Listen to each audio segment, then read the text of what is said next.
quand il parle de doyen, je pense qu'il y a l'âge qui est inclus là-dedans. Donc, en tout cas, ce que je veux dire, c'est que je veux remercier Axéo et les organisateurs de cette conférence. Je voudrais féliciter aussi nos autres conférenciers qui sont présents ici aujourd'hui.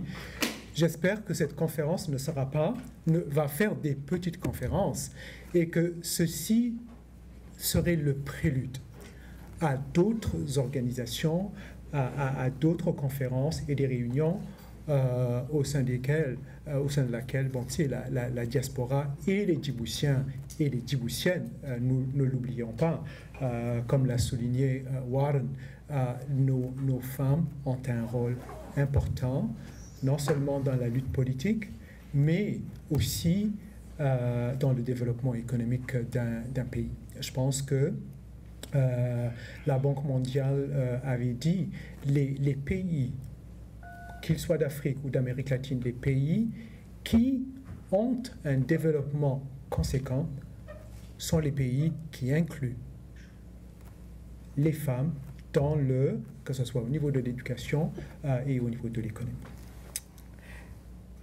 Ceci dit, je pense que le thème de la conférence est le rôle de la diaspora, qu'elle soit ici en Amérique du Nord, à Ottawa, au Canada ou aux États-Unis, ou ailleurs ailleurs dans le monde. On sait qu'il y a énormément de Djiboutiennes et de Djiboutiens qui ont immigré, qui ont quitté Djibouti parce que la situation politique qui prévaut dans notre pays ne permet pas que un épanouissement de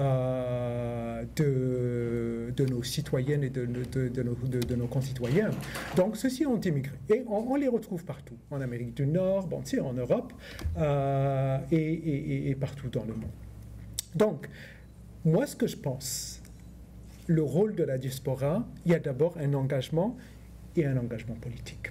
Je pense qu'il est important que nous ayons cette conscience politique. Je pense que ceux qui sont là aujourd'hui l'ont démontré. Ce que j'aurais aimé, c'est qu'il y ait beaucoup plus de Djiboutiennes et de Djiboutiens présents dans cette salle pour montrer que ce qui se passe à Djibouti en ce moment est quelque chose qui nous touche et que nous avons à cœur la situation politique que traverse notre pays.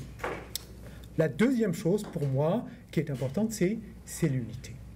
Je pense que ce qu'il faut se rappeler, Djibouti, que ce soit sous la colonisation ou avec l'avènement de l'indépendance en 1977, nous avons été... Il y a eu un clivage qui a été instrumentalisé. Donc, à l'époque de la colonisation, on était on montait les communautés les unes contre les autres, les Afars contre les Somalis. Ensuite, ça a été Afars, Somalis et les Issa, une ethnie. Et ceci ne s'est pas arrêté là. Maintenant, à Djibouti, ce sont des sous-clans. Donc, on voit que cette unité-là n'est pas là et n'existe pas. Alors, il est, à mon sens, très important que nous construisions cette unité au sein de notre communauté.